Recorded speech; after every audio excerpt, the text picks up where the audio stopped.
Okay, today's video, we're going to talk about primary versus secondary goals on Google Ads. And Bing Ads actually has something similar to this, included in conversions, goal status. But since most of you guys are not even thinking about Bing Ads or Microsoft Ads, technically what it's called or named,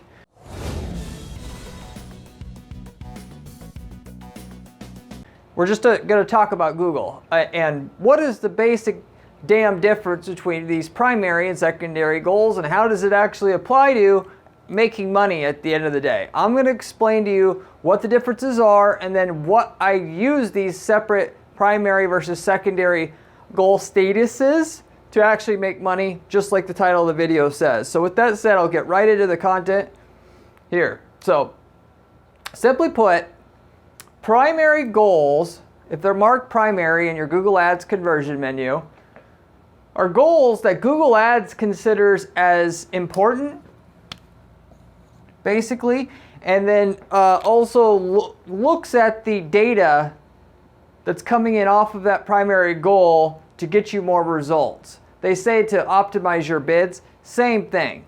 And if you don't, as a quick background about this, if you don't know anything or if you're kind of newer to Google Ads, Google Ads is everything you make. This is also does apply to Microsoft Ads and Facebook Ads too. All your results are predicated off of prior results. People that get into Google Ads and mostly always don't last. 90% of people who try Google Ads are not going to be there 6 months from now because they expect it to work right away. They think it's like a yellow page ad. They got it in there. Okay, it's there. How come I'm not getting rich? Oh, it doesn't work. I'm shutting it off. Which is good for you because very little competition in your space because people are so damn impatient. And a lot of people just don't know they shouldn't be impatient. I'm telling you here, everything you do on Google Ads and all the success you get is built on the back of the results that you've already gotten in the past. And you could think of Google Ads like a piggy bank that you're filling up one click or one coin at a time. When that piggy bank gets full, you cash the fuck out. But you're not going to cash the fuck out at the beginning. And I don't care how good your ads are. A lot of people will come to me, expect that I can wave a magic wand on their account and make their ads, so much better running a PPC agency here. And I always got to tell them, no matter how good I am, the changes are going to have to be analyzed by Google's search engine algorithm or ad algorithm if you want, to see if what we did is better and then also know how to fully use it. So one conversion turns into 2, turns into 4, turns into 8, and it compounds. And the more results you get, the more you can get, and the better the quality of conversion data you have going into your ad account, the better results you're going to get out of your ad spend cumulatively over time.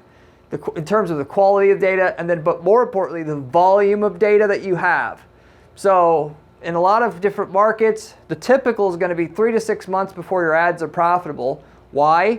Even with a good foundation, i.e. good ads, good landing pages, all that stuff is in place, it's going to take the algorithm time to recognize your stuff as the best and also get a good feel of how to run it, the exact type of people that should see your ad. Where people get confused is they think, well, I'm advertising for the keyword red shoes, either it works or it doesn't. And the reality is Google looks at the people searching for red shoes and they split that audience up 1,000 different ways. What did the person do before they searched for red shoes? How old are they? What's their habits? What's their preferences? And when you get a conversion, they look at all the thousands of data points that they have on every user that comes to Google, that they got on a database somewhere, and they identify which of the thousands of traits that person had. And then when you get another conversion, they compare those traits that person had to that first person's traits. And then once they get enough customer data to look at, they know when people are searching for red shoes, if you're bidding on that keyword, when you should show up for that red shoes search query and when you should not, in order to get you a respectable ROI on your campaign. And you can't shortcut the process. If you're in a non-competitive market with high demand, you can be profitable the first week.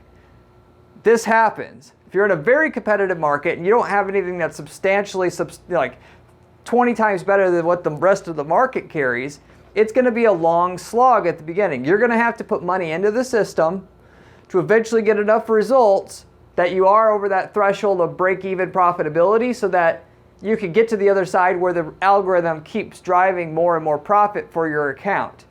And that might me putting in $3,000, $5,000, $10,000 into the ad system to get the results kick-started.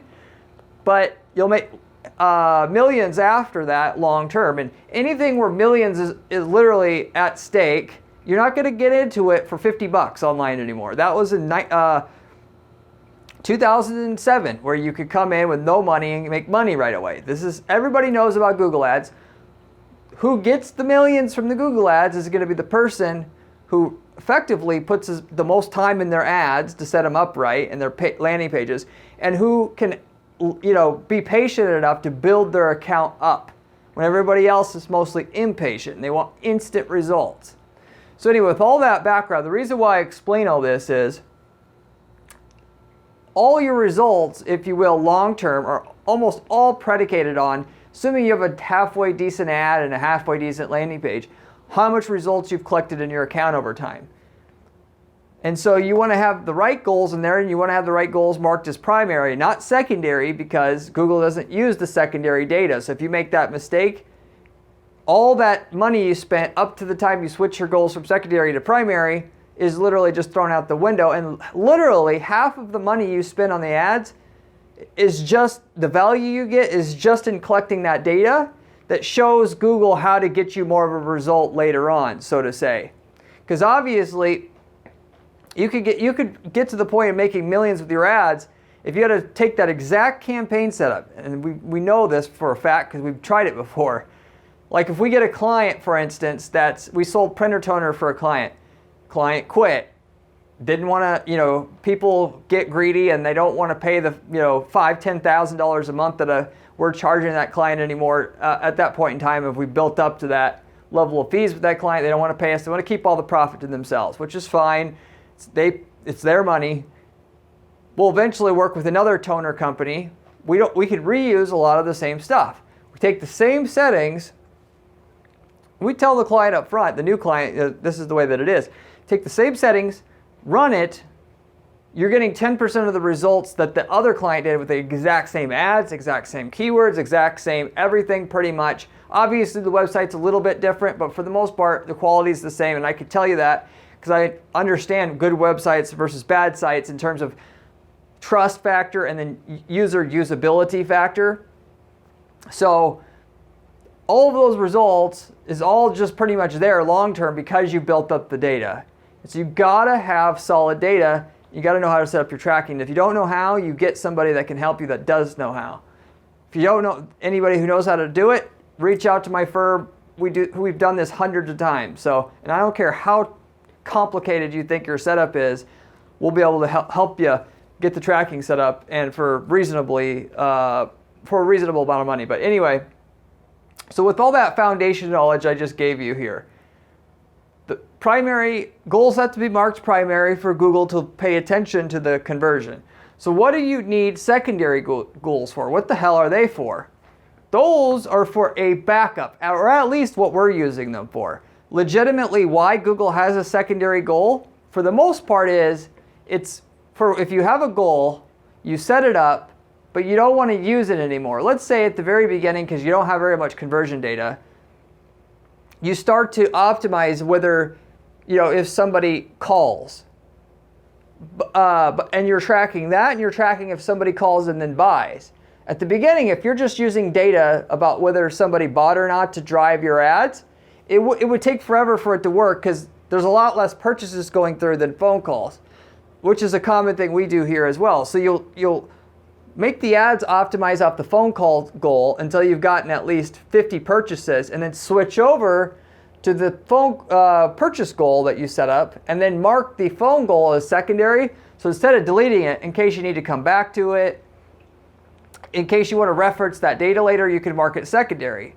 So that's kind of the main purpose of why Google created it. But there's a much more useful use of the secondary, or secondary use of the secondary goal versus the primary goal, which I'm going to get into next.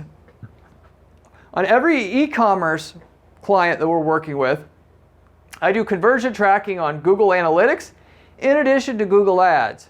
And then put the Google Analytics goal in the secondary status so I can tell at an eye's glance if my main primary goals are always working right, particularly in e-commerce, you're talking about the purchase goal. So what I mean by this is so instead of just setting up, which by the way, the Google Ads purchase tracking goal for an e-commerce site will pick up about 50% more conversions than the Google Analytics purchase goal that you can import into Google Ads. But what we'll also do, primarily we'll set up Google Analytics purchase tracking because we want to be able to see in Google Analytics purchases that are going through the site as well. But what we'll do, even though the Google Ads purchase goal is better at picking up more conversions, more data, going back to what I said before, more data means more results. So even though Google Ads purchase goal will pick up 50% more data than the Google Analytics purchase goal, we'll set up the Google Analytics purchase tracking in Google Analytics, import that purchase tracking goal into Google Ads, and then we'll have then effectively 2 purchase tracking goals inside our Google Ads account. The one for Google Ads, and then the other one that came from Google Analytics. Then we'll mark the Google Analytics purchase goal secondary while making the initial Google Ads purchase goal primary.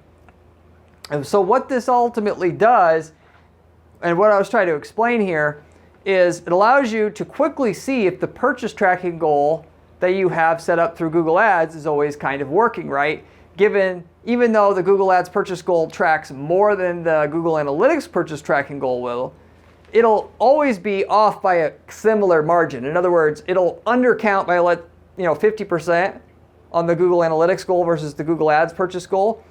So you could go in there time to time in your conversions menu in your account and then see if the numbers look like they kind of always did, where the Google Ads purchase goal is like 50% higher than the purchases that are showing under the Google Analytics purchase goal in the last 30 days. And if that's the case, your Google Ads purchase goal is working.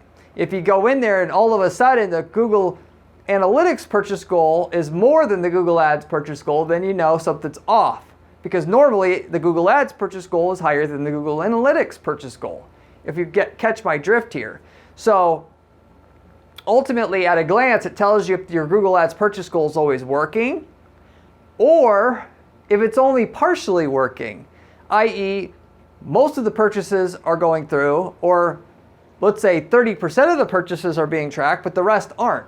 So it'll show you if there's any anomalies in the data, given that, of course, your Google Analytics purchase goal could have its own anomalies, but most of the time, both of them will work. And in the small case or chance that your Google Ads purchase goal doesn't work, you'll be able to spot it right away just by looking at the ratio of sales between the Google Analytics purchase goal and the Google Ads purchase goal, given the ratio between the two has changed in the recent past compared to all the historic, for as long as the goals have been set up. You could see it was always, this far apart, and now it's this far apart, or, the Google Analytics is actually higher than the Google Ads purchase goal. So, because it's really hard to do testing to see if your purchase goal works or not. You could go ahead and put a test purchase through, but unless you put 50 purchases through, you don't know if it's counting all of them or not. And that will actually, the way that I just described with the 2 different goals there, it will tell you that for the most part. Furthermore, just putting test purchases through the system, it's a pain in the ass. It's nice to just go into the conversion menu and look at both of the goals, see that ratio between the two is similar as it always was, and just know that the goal's working. You don't have to put no purchase tracking or purchase tests through the system to see if your purchase tracking goal is still working right. Okay? The reason why I only do this in the e-commerce space and not when you're doing like lead generation is because we already test all our goals once a month, because we run a PPC agency, or I could do this. And so literally speaking, every month we'll go through, and every goal that we're supposed to be tracking, we go and we test it, make sure it works. Because if your goal tracking ever gets messed up and you don't pick it up right away, all of your results, going back to what I was explaining before, is going to go completely off the rails. Because all the results you get today is all predicated about the results that you got in the past and what the algorithms learned about those past results that you've got. So all of a sudden, the data that they're starting to get doesn't match up with the results that you got before, the data that you had before.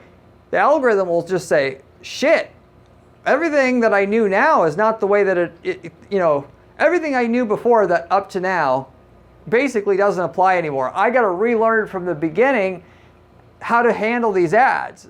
And they do that because a lot of people change their website, and therefore that can affect the results. So as far as the ad serving algorithm is concerned, you basically are you changed something that made anything that they learned up to that point is irrelevant. And like I said before, you could have a perfect account set up. If you take those ads and put it in a brand new account, you're starting with 10% of the results. So you literally can destroy 90% of your results if you go and had your ads built up for 3, 4, 5 years with the right tracking, and then the tracking breaks and you let it break for more than a couple weeks for the algorithm to say, okay, clearly things have changed now. Let's go back to the beginning and relearn how to handle your ads with the new setup that you have or with the new website that you have, if you get my point. So anyway, we check it once a month because we're being thorough and we're running an agency. We want to make sure that we're never letting at least at the very worst, more than a month, the conversion tracking to go off the rails and stay broken. Most people, when they set up their conversion tracking, aren't going to do this. And then they'll react once the account's already in the garbage can because of what I just said about the account will go off the rails if the tracking's broken. And this is after you've had many years of building up the conversion data in your account. If you wanted to save time, instead of doing all these test goals, you could go ahead and set up a Google Analytics version of every Google Ads conversion in your account. So instead of just, in other words, for your purchase tracking, for every phone call you got to track, if you set up a Google Ads purchase or a Google Ads goal for that and a Google Analytics goal for that you import from Google Analytics, just by looking at the conversion menu in your account, you could see if goal tracking for the phone most likely works, if you will, so to say. So even though with goal tracking or phone tracking, if you're using a call tracking provider, it's probably they're both would probably be wrong at the same time, but you get what I'm saying here. And then for form tracking, same thing. You can see if the Google Ads form tracking goal is working by looking at the other one that you set up through Google Analytics and see if the numbers are basically the same, and so forth. So you create a mirror goal for every goal that you have set up in your Google Ads account, one through Google Analytics, one through Google Ads, and then you mark the Google Analytics one secondary every time so that you can see at a glance without doing any test form fills, test phone calls, and so forth, that your conversion tracking is all running correctly. So basically at 5 seconds, one time a month, you can go in there, look at the mirror goals that you have set up for every goal that you're supposed to be tracking, see that the numbers are similar in each case, and all your tracking is basically probably fine, and you don't have to do anything more than that to know that your goals aren't ever broken and that you have to do something about it. But you absolutely, by the way, should be checking the conversion menu in your account like I told you, or just testing it once a month, because again, if you wait too long, I'm telling you here, if you wait too long to do something about your conversion tracking, there's a point of no return. If you catch it within 2, 3, 4 weeks, you can get out of it just by fixing your conversion tracking. If you wait 3 months to do something about it, even if you fix it, the algorithm's going to never go, your ads are never going to go back to the efficiency it was. You're going to have to go back to the beginning almost completely. And that would be a shame, which is why you got to have someone at your company or yourself checking your goals at least once a month, so you don't let it go so far to the point where the algorithm, no matter, even if you fix the conversion tracking problem, you're going to be at 30% of the results you used to have no matter what after that. And as a small side here, as a bonus tip here, if your tracking ever breaks, you could go into Google Ads and tell Google Ads to ignore the tracking during the time that you have identified that the tracking broke. So if you find out the tracking's broke for more than a week, go in there and exclude that time frame between the time it clearly broke, which you'll be able to tell just by looking at the conversion data, and the time you fixed it, and the algorithm will go back to right where it was. You'll have to worry. Now, if it's broken for 3 months and you try this, it may or may not actually go back to where it was, even though you told them to ignore that time period. But at least you got a shot for it to go back to where it was. All in all, the shorter the time period in between the time that it happens and you catch it, the more likely it is you'll go right back to where you were before in terms of how your ads were performing. So you want to catch it as soon as possible, like I said, for the most part. And if you catch it within a month, and you add, particularly if you add the data, tell Google to exclude that time frame when you know of 3 weeks or basically 4 weeks or less. Basically 100% of the time, Google will start, the performance will be just like it was before once you fixed it and told Google to ignore that time period in which it was broken. Whereas in 2 months, it's a little less likely, or it's